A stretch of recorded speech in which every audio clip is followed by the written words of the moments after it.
नमस्कार, मैं सुबोध मंडल आज आप लोगों के सामने विद्यापति पदावली जो डॉक्टर नरेंद्र झा द्वारा संपादित है उसका 5वां पद विवेचन के लिए, व्याख्या के लिए लेकर उपस्थित हुआ हूँ। 5वां पद जो है वह इस प्रकार है।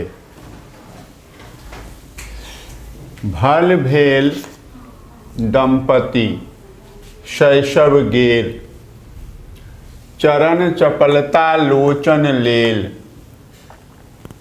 भल भेल दंपति शैशव गेल, चरण चपलता लोचन लेल। दुहुक नयन कर दूतक काज, भूषण भये परिणत मेल लाज। आबे अनुखन देय आँचर हाथ, बाज सखी से नत कय माथ। हमें अवधारल सुन सुन कान, नागर करथु अपन अवधान। भौहु धनुषी गुण काजर रेख, मारती रहत पोख अवशेख। रसमय विद्यापति कवि गाव, राजा शिव सिंह बूझ रस भाव। यह 5वां पद है और कुछ शब्दों के अर्थ जानने की आवश्यकता है। भल मतलब भला, अच्छा। भेल मतलब हुआ, भल भेल भला हुआ। दंपति, दंपति का अर्थ पति पत्नी होता है, यह हम सब जानते हैं। परंतु यहाँ जो है नायक नायिका, प्रेमी प्रेमिका, राधा कृष्ण के युग्म से, राधा कृष्ण के जोड़े से दंपति का मतलब है, अर्थ है, तात्पर्य है, लेना देना है। शैशव गेल, गेल मतलब गया। शैशव शिशु अवस्था, शैशवावस्था। चरण, चरण जो है यह चरण ही है, चरण पैर। चपलता चंचलता, भ्रमणशीलता, भ्रमणशीलता तो नहीं लेकिन चंचलता। और लोचन नेत्र। लेल मतलब लिया, गेल मतलब गया, लेल मतलब लिया। दुहुक दोनों का, दोनों के, दोनों की।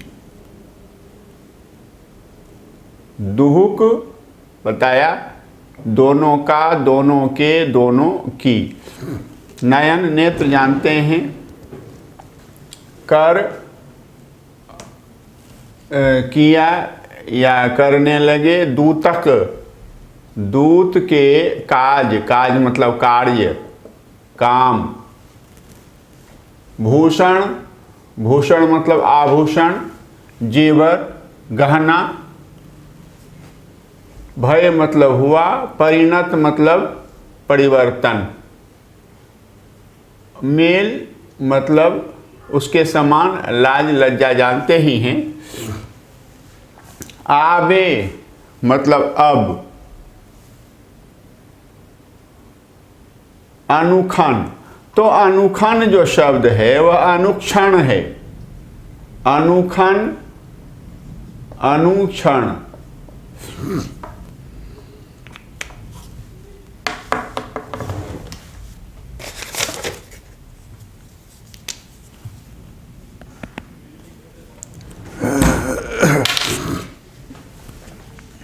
यह देख, अनुखन जो है, अनुखन, यह जो है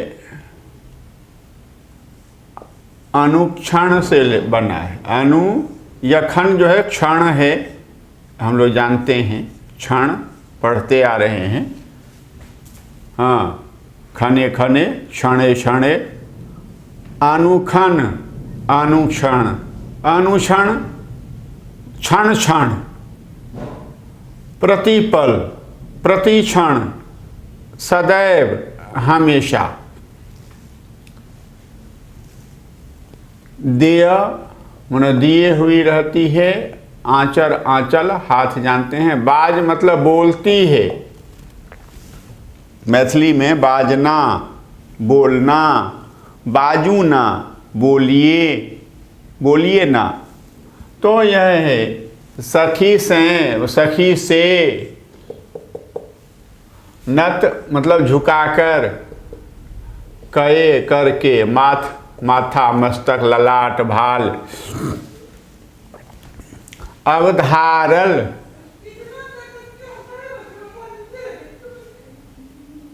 निश्चय कर लिया। अवधारल मतलब निश्चय कर लिया। सुन सुन, सुन सुन में विप्सा अलंकार है। कान्ह कृष्ण, नागर विशेषण है जो कृष्ण के लिए आया हुआ है। नागर मतलब नगर निवासी, यहाँ सुशिक्षित, समझदार, चतुर। करथु करें, अपन, अपना, अवधान मतलब ध्यान करें, सावधानी बरतें। भाहु मन भौं, धनुषी, धनुष। गुण कहते हैं गुण को।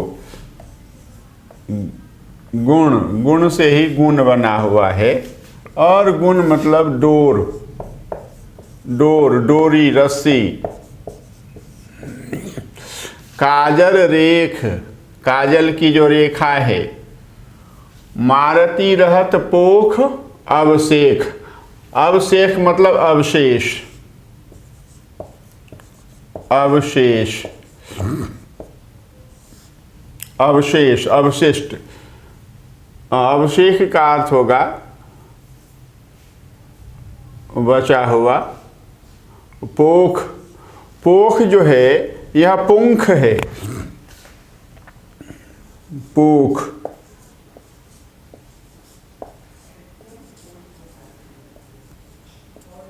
पुंख है।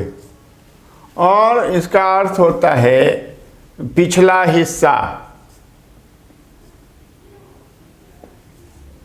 पुच्छ या पश्च भाग या पिछला हिस्सा। तो पोख का पुंख, पुच्छ, पश्च भाग या पूंछ।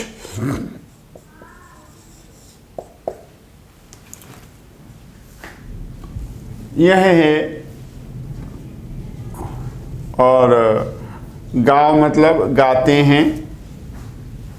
और बूझ मतलब बूझते हैं। रस भाव, रस का भाव, रस का मर्म, रस का आशय। यह है।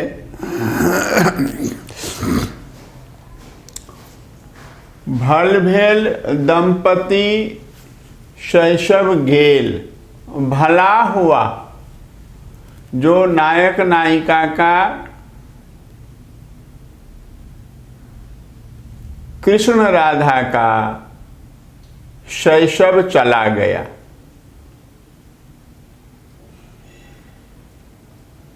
बाल्यावस्था व्यतीत हो गई, गुजर गई। अब दोनों युवक युवती हो गए। यह अच्छा हुआ। भल भेल दंपति शैशव गेल। राधा और कृष्ण की शिशु अवस्थाएं जो हैं दोनों की, वो चली गई और यह अच्छा हुआ। चरण चपलता लोचन लेल। चरणों की चंचलता जो है वह लोचन ने, आँखों ने ले ली है। चरणों की चंचलता जो है अब आँखों ने ले ली है। और बताया कि आँखें चंचल हो उठी हैं, और यह चंचलता कहाँ से ली है? दोनों ने चरणों से ही ली है। तो चरण गति जो है वह मंद पर गई है, यह समझना पड़ेगा। दुहुक नयन कर दूतक काज, अब दोनों की आँखें जो हैं दूत का कार्य करने लगी। दूत का कार्य, दूत क्या करता है? संदेशों का आदान प्रदान करता है। नायक का संदेश नायिका तक पहुंचाता है और नायिका का संदेश नायक तक पहुंचाता है। दूत का इस श्रृंगारिक साहित्य में यही अर्थ होगा दूत का। तो दोनों की आंखें ही अब जो हैं दूत का कार्य करने लगी, संदेशों का आदान प्रदान करने लगी। भूषण भय परिणत मेल लाज, लाज जो है, लज्जा जो है, भूषण के मेल में परिणत हो गई। लज्जा जो है, लाज जो है, वह भूषण के मेल में आभूषण के समान, जेवर के समान, गहना के समान परिणत हो गई। अर्थात अब लज्जा ही उसका आभूषण हो गई। राधा की लज्जा ही राधा का आभूषण हो गई, यह समझना है। आबे अनुखन दे आंचर हाथ, अब वह क्या करती है? नायिका राधा क्या करती है कि प्रत्येक क्षण, सदैव, हमेशा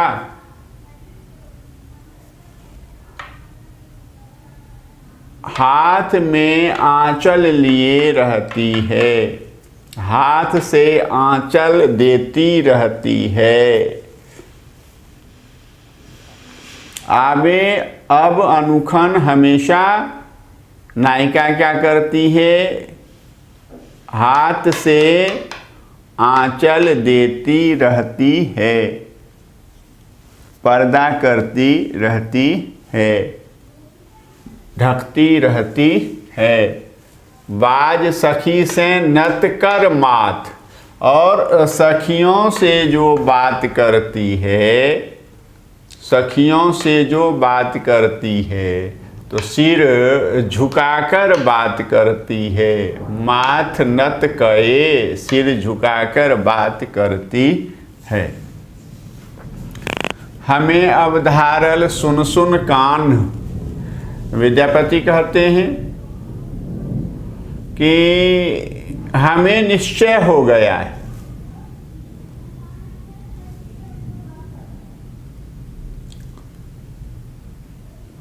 हमारी अवधारणा जो है वह दृढ़ हो गई है, पक्की हो गई है। हमने पक्का निश्चय कर लिया है, समझ लिया है अच्छी तरह से। सुन सुन कान, सुन सुन में बताया विप्सा अलंकार है। हे कृष्ण सुने,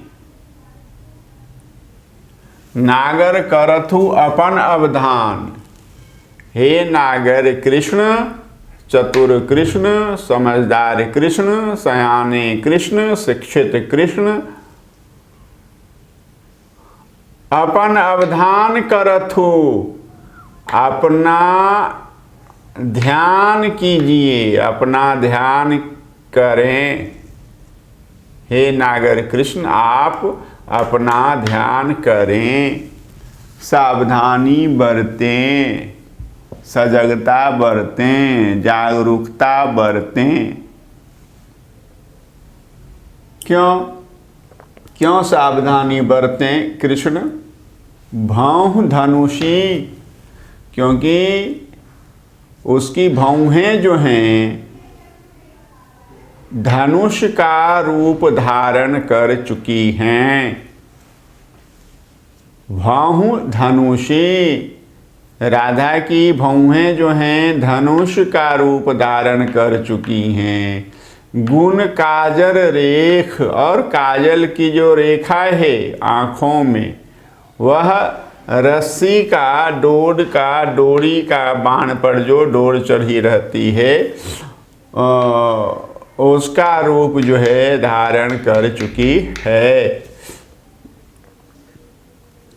राधा की बहुएं धनुष का रूप धारण कर चुकी हैं और उसके आँखों की काजल की रेखाएं जो हैं वो रस्सी का डोरी का काम करने लगी हैं, रूप धारण कर चुकी हैं। मारती रहत पोख अभिषेक, और क्या करती है राधा कि पोख अभिषेक, पूंछ रहित,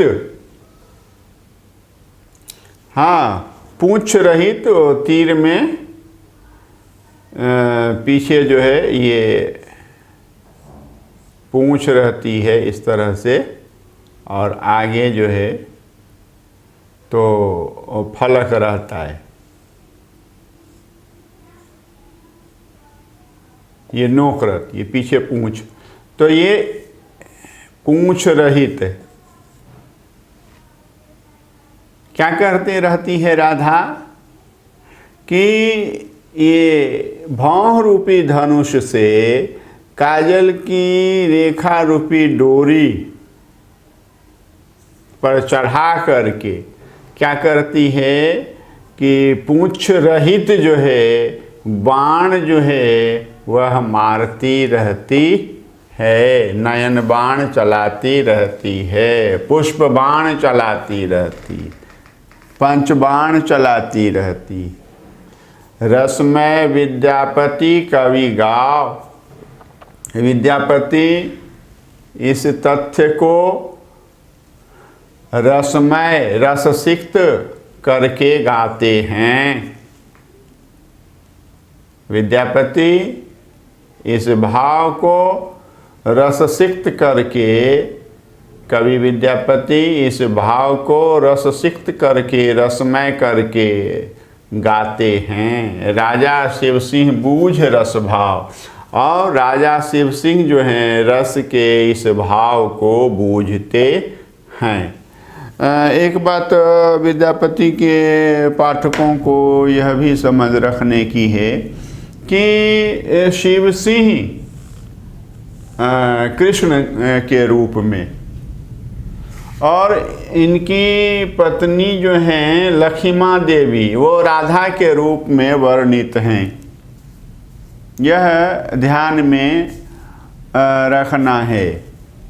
तो विद्यापति कवि जो हैं संकेत करते हैं और राजा शिव सिंह जो हैं रस के इस भाव को बूझते हैं और बूझ करके कृष्ण को जो कार्य करना चाहिए उसकी ओर प्रेरित होकर के प्रवृत्त होते हैं।